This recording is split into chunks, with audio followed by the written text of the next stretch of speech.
Good morning everyone, welcome back to my channel. সকাল থেকে দেখতেই পাচ্ছেন ঝমঝম করে বৃষ্টি অন অ্যান্ড অফ হয়েই যাচ্ছে। আর এখানে আমি সকালবেলায় বসেছি এক রাশ জামা কাপড় নিয়ে।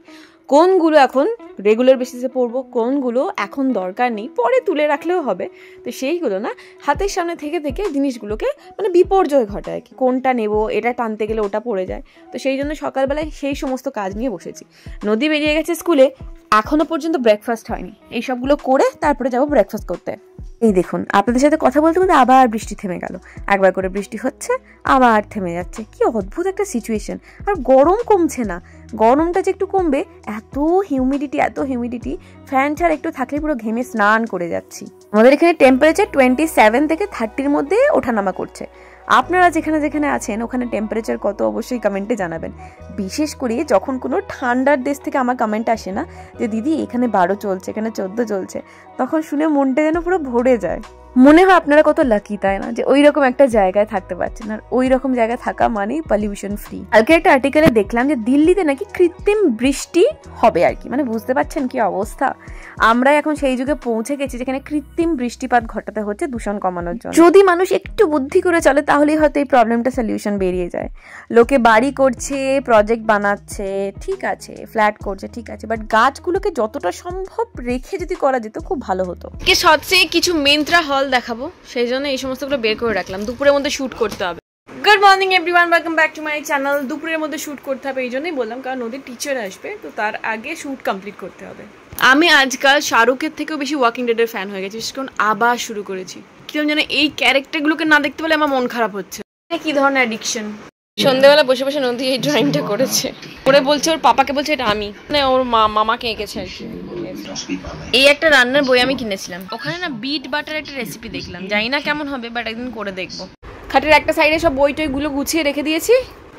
আজকে 5:30টার সময় নদী ম্যাম আসবেন, তো সবকিছু এখন থেকে গুছিয়ে রেখে দিলাম, কারণ দুপুরবেলাটা না আমার একটু কাজ আছে আজকে। আচ্ছা, এই দুটো জিনিস কার মনে আছে আর কারা কারা স্কুল টাইমে ভীষণ ইউজ করেছেন আমাকে অবশ্যই কমেন্টে জানাবেন। কে বলেছে বলুন তো যে সেদ্ধ ভাত পরিপাটি করে খাওয়া যায় না? অবশ্যই যায়। আজকে যেরকম আমি পরিপাটি করে খাচ্ছি। এখানে দেখুন দুটো লঙ্কা ভেজে নিলাম, এরপরে কাঁচা পেঁয়াজ দিয়ে সুন্দর করে আলু ভাতে মাখবো। গোবিন্দভোগ চালে আজকে ভাত হয়েছে, ঘি তো নেবই, সাথে একটু পাঁপড় ভাজা হলে কেমন হয়। এই পাঁপড়গুলো আমি কিনেছিলাম বিগ বাস্কেট থেকে। অনেকদিন ধরেই ভাবছিলাম নেবো, বাট সামহাও এটার টেস্টটা না ওই গোবিন্দভোগ চালের ভাতের সাথে একদমই গেল না। নর্মাল পাঁপড় নিলে বেশি ভালো হতো, কারণ এটার মধ্যে না জোয়ান দেওয়া আছে, তো জোয়ানের টেস্টটা যেন কিরম মুখে যেন লাগছিল, গোবিন্দভোগের সাথে একদম যাচ্ছিল না। যাই হোক, কালকে অনেকটা পোস্ত ছিল, তো একটুখানি পোস্ত আমি আমার জন্যও রেখেছি, গরম করে নিয়েছি। আলু পোস্ত সাথে গোবিন্দভোগ চালের ভাত, ঘি, এত সুন্দর করে একটা আলু ভাতে মেখেছি। আর কি চাই? হ্যাঁ, ডাল সেদ্ধও আছে, অল্প একটু ডাল সেদ্ধ নিয়েও খেয়ে নেবো। নদীর আজকে খাবার পছন্দ হয়নি ওর, গোবিন্দভোগ চাল, ডাল, আলু ভাতে, তাই বললি যে খাবো না, ভালো লাগছে না। হ্যাঁ, তারপরে ভালো লেগেছে। এই দেখুন বৃষ্টি থেমে গেছে, 5:30 বাজছে, কিন্তু নদী উঠছে না, নদী লটকেই আছে ওর ঘুমে। আমি ঘুমিয়ে পড়েছিলাম, দেখছি আমার পাশে কখন নিজেই চুপচাপ ঘুমিয়ে পড়েছে। আবার টেনে তুললাম এখন। এই তোর নামটা কি রে? এটা সারানা নতুন পেট, এর নাম মিল্কশেক। এই অর্কা, এই অর্কা, মবিডিক, এরা কেউ কারোর নাম জানে না। এত বিভৎস নাম হলে কি করে জানবে ওরা? অর্কা তাকা, অর্কা, ওই দেখ কানটা এই ছুটলো, এটা এও ছুটলো রে, এটা পেছনে ছোটটাও গেছে। এই যা অর্কা, যা ওইদিকে যা অর্কা, চলো যা। ও নতুন পেয়ে নতুন এসেছে, ওই জন্য সহ্য করতে পারছে না, সারাক্ষণ একে ঝগড়াঝাটি করছে। অর্কা যাও, ওই যে মবিডিকের পাশে যা। আবার যাচ্ছে মিল্কশেক, এটা কোমরটা নাড়ি চলে গেল আমার কোলের কাছে। এরকম করে রেখেছিস কেন? এত অভিমান। এখন হাড্ডাহাড্ডি লড়াই হচ্ছে, দুটো টিম, একটা হচ্ছে মবিডিক অর্কা আর একটা মিল্কশেকের। নদী আজকে অনেকদিন পর ফুচকা খাচ্ছে।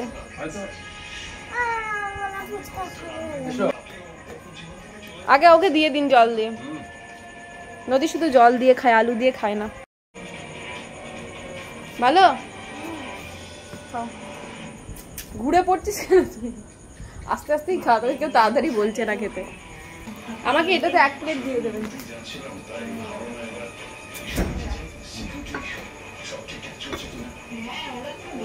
সন্ধেবেলার খাবার করতে রান্নাঘরে যাব, ও মা, দেখি পাশ থেকে ফুচকার ডাক, আর ওদিকে ওপর থেকে নদী। অনেকদিন ধরেই বলছে মামা ফুচকা খাবো ফুচকা খাবো, 2-3 দিন এড়িয়ে গেছি, আজকে আর পারলাম না। ঠিক আছে, ও শুধু জল দিয়ে ফুচকা খাচ্ছে। এদিকে আমার শাশুড়ি মা চা খেয়ে উঠে বললো আমিও ফুচকা খাবো। আমি বললাম যে দেখো, এই তোমার শরীর খারাপ থেকে উঠলে অ্যাসিডিটি হয়েছে, আবার ফুচকা খাবে? সে কোনো কথাই শুনবে না, জোর জবরদস্তি করলো, তাই ফুচকা আবার দিয়ে এলাম। বেশি দেবেন না, শাশুড়ি মায়ের হচ্ছে। ও কাঁচা লঙ্কা একদম না দেওয়ার মতো পড়বে। কম্পিউটার না লিখে চেরি খাচ্ছি। আর পিউদের কি পিউদের? আমি নাটিস খাচ্ছি। খাবে তুমি কি চা খাবে না কফি খাবে? কফি কি ব্ল্যাক কফি না দুধ কফি? দুধ কফি। দুধ নাই, ব্ল্যাক কফি। এ নাও তোমার কফি। জীবনে কত পুণ্য করেছিলে যে আমার মতো বউ পেয়েছো, সঙ্গে সঙ্গে কফি এনে দিচ্ছে। বাবা সেটাই তো দেখছি। নিজে আবার তোমার বউকে একটুখানি ম্যাগি করে দিতে পারো, চিকেন করে না, চিকেন না, একটুখানি পনির করে দিতে পারো না? ম্যাগি করে দিতে পারো না? ম্যাগি করবো? কোনদিন দিয়েছো কি? এখন আর দিয়ে কি হবে? ভয়তে পরোটা আছে শুরু করতে হবে তুমি। দিয়েছি।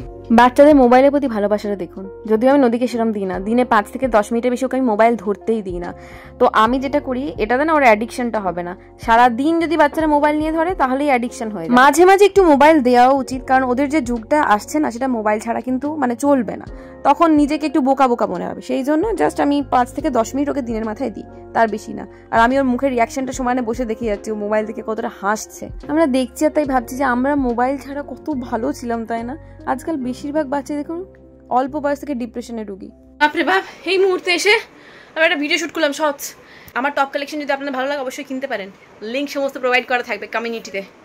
উফ, যাই নিচে খেতে দিতে যাই, এক্ষুনি মা চিৎকার করবে না। মা, বাবা, মিস্টার মুখার্জি, নদী সবাইকে খেতে দিন। আমি এখানে স্যান্ডউইচের জোগাড়টা করে নিচ্ছি। কালকে নদীকে টিফিনে স্যান্ডউইচ দেবো। মানে স্যান্ডউইচের জোগাড় বলতে ভেতরে আলুর পুরটা আমি বানিয়ে রেখে দিই। সকালবেলা এত তাড়াহুড়োর মধ্যে না আমি করে উঠতে পারি না, 5:30টায় উঠি, তার সত্ত্বেও হয় না, কারণ আমাকে 7টার মধ্যে নদীকে তুলে রেডি করাতে হয়, আর তার আগে চান পুজো সমস্ত কিছু সারতে হয়। সেই জন্যই তাড়াহুড়ো করি আর কি।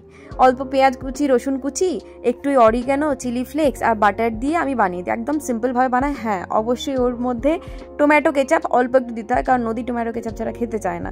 যদিও আমি স্যান্ডউইচ খুবই কমই দিই এখন, বেশিরভাগ টাইমে ওকে রুটি, মিষ্টি বা রুটি, একটু শুকনো তরকারি বা কখনো কখনো চাউমিন, পাস্তা, এগুলো করেই বেশিরভাগ টাইমে দিই। এখন থেকে রুটি খাওয়ার অভ্যেসটা করাচ্ছি, বাট রুটির কি বলুন তো, ওনা ঝোলে ডুবিয়ে খেতে পছন্দ করে। আর টিফিনে তো ঝোল ফোল বেশি দেওয়া যায় না, এদিক ওদিক যদি মানে পড়ে যায়, তো সেই জন্য আমি শুকনো তরকারি দিই, আর তখনও খেতে চাইছে না। বাড়িতে যেরকম ঘুগনি টুগনি হলেও রুটিটা খুব সুন্দর করে ডুবিয়ে খেতে পারে, কিন্তু ওই স্কুলে গিয়ে ওই প্রবলেমটা হয় আর কি। আর একটু বড় হলে আশা করি সমস্ত ম্যানেজ করে নিতে পারবে, আস্তে আস্তে তো শিখবে।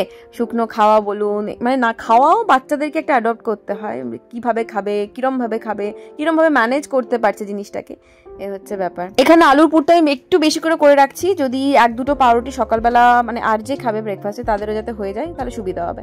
আমি জেনারেলি যখনই স্যান্ডউইচ বানাই চিজ ব্রেড বা চিজ লোভ দিই, বাট নদীকে দেবো না, কারণ ও যখন খাবে না টিফিনটা পুরো ঠান্ডা হয়ে যাবে, আর ঠান্ডা অবস্থায় চিজ খেতে এত বাজে লাগে না, তার থেকে না দেওয়া বেটার। তো এর মধ্যে ডিম সেদ্ধ করেও দেওয়া যায়, বাট নদীতে স্কুলে মানে এই নতুন স্কুলের ডিমটা অ্যালাউ কিনা আমি সেটা জানি না। পুরোনো স্কুলে যেমন ডিম, মাছ, মাংস কিচ্ছু অ্যালাউড ছিল না, ভেজের মধ্যে দিতে হতো আর কি। আমরা কিন্তু ছোটবেলায় সরকারি স্কুলে পড়েছি, ওখানে কিন্তু সবকিছু অ্যালাউড ছিল। যদিও টিফিনে আমরা তখন বেশিরভাগ টাইমে ওই মুড়ি রুটি নিয়ে যেতাম, মুড়ির মধ্যে ক্যান্টিন থেকে একটু ঘুগনি নিয়ে নিতাম, বা বিস্কুট, কেক, এই ধরনের জিনিস নিয়ে যেতাম। টিফিনের এই এত রকম বাহার, এটা এখনই উঠেছে, আগেকার মানে আমাদের সময় এরকম ছিল না। বেশিরভাগ টাইমই মুড়ি চানাচুর বা মুড়ি আলু ভাজা, এটাই আমাদের বেস্ট টিফিন ছিল। আর মাঝে মাঝে 2 টাকার ঘুগনি নিতাম, আর রোজ বাবার পকেট থেকে 2 টাকা 1 টাকা তো নিয়ে যেতাম, সাথে যেদিন 5 টাকা নিয়ে যেতাম সেদিন আনন্দের শেষ থাকতো না। বাসনা কিনতাম, বাসনা খেতাম, আরো কত ধরনের পাঁপড়গুলো থাকতো, আঙুলে গলিয়ে খেতাম, সেসব দিনগুলো মনে পড়ে। কালকে নদীর জন্য মানে টিফিনের জন্য একটু আলুটা রেডি করে রাখলাম, ফ্রিজে রেখে দিয়েছি। কালকে সকালে পাউরুটির মধ্যে ভরবো, একটু চিজ দেবো বা বাটার দেবো, দিয়ে ভেজে দেবো, ঝামেলা মিটে যাবে। যদিও স্যান্ডউইচের খুব একটা ভক্ত নয়, তবু রোজ রোজ কি দেবো এটা সেটা করে, পোহাও খেতে চায় না, চিড়ের পোলাও খায় না, তো সেই জন্য স্যান্ডউইচ, রুটি, চাউমিন ঘুরিয়ে ঘুরিয়ে দিতে হয়। আমার স্কিন তো প্রচন্ড অয়েলি, বাট এই তেল মশলা খাওয়ার জন্য আরো এক্সেসিভ অয়েলি হয়ে যাচ্ছে, তাই ভাবলাম একটু ফেস প্যাক লাগাই। এটা অয়েলি স্কিনের জন্য মুখটাকে অনেকক্ষণ বেশ মানে ওই শুকনো শুকনো রাখে আর কি, তেল বেরোতে দেয় না। আমাকে কালকে একজন কমেন্টে জিজ্ঞাসা করেছিল, দিদি তুমি আর যোগা করো না, সবকিছু খাচ্ছ, তোমার ওয়েট ম্যানেজমেন্ট কিভাবে করো? তো সত্যি কথা বলতে কি, সবারই কাছে এত কথা শুনেছি, শোনার পর আমিও রিয়েলাইজ করলাম যে এই বয়সে এসে না একটু একটু চেহারা খারাপ লাগবে না। তো আমি সেই জন্য ভাবলাম যে একটু ওয়েট পুট অন করবো, তো সেই জন্য এখন কিছু মানছি না আমি সেরকমভাবে। যোগা কিন্তু আমি করি, যোগা না করলেও হাঁটাহাঁটি করি যখনই সময় পাই। যোগার সাথে কিন্তু ওয়েট ম্যানেজমেন্টের কিচ্ছু নেই। যোগা তোমাকে ফিট রাখবে, তোমাকে রোগ মুক্ত রাখবে আর মেন্টালি স্টেবল রাখবে। তোমরা ওয়েট লুজ করতে চাও বা গেইন করতে চাও, যোগা কিন্তু মাস্ট, যোগা করবেই সমস্ত দিক থেকে ভালো থাকার জন্য। এই ফেস প্যাকটা লাগিয়ে আমি মোটামুটি 8 ঘন্টার মতো রাখবো, কারণ এটা শুকাতে টাইম লাগে। এরপরে নদীর সমস্ত সকালবেলা যে ড্রাই ফ্রুটসগুলো খাই ওগুলো ভেজাবো, চিয়া সিড জল আমি যেটা খাই সেইগুলো ভিজিয়ে রেখে ঢাকা দিয়ে তারপর লাইট অফ করে ভালো করে চুলে তেল ফেল মালিশ করে হাতে পায়ে ক্রিম লাগিয়ে ঘুমিয়ে পড়বো। ওদিকে মিস্টার মুখার্জি আর নদী দুজনেই নাক ডাকছে, আর আমার টিভিতে চলছে এখন ক্রিমিনাল জাস্টিস। লাস্ট এপিসোডটা দেখাতে প্রচণ্ড ইন্টারেস্ট আসছে আর কি। আর এই সমস্ত জিনিস আমি প্রচণ্ড ভালোবাসি সত্যি কথা বলতে গিয়ে। ছোটবেলা থেকে ক্রাইম পেট্রোল, সিআইডির গোষ্ঠী উদ্ধার করে দিতাম একদম। আমার একটা অদ্ভুত রোগ ছিল জানেন তো, বা মেন্টাল স্যাটিসফ্যাকশন বলতে পারেন। আমি যখন কলেজে পড়তাম, বিশেষ করে অঙ্ক পরীক্ষার সময়, কানে হেডফোন আর টিভিতে সিআইডি চলতো, দিয়ে আমি প্র্যাকটিস করতাম ম্যাথ। পাগল তাই না?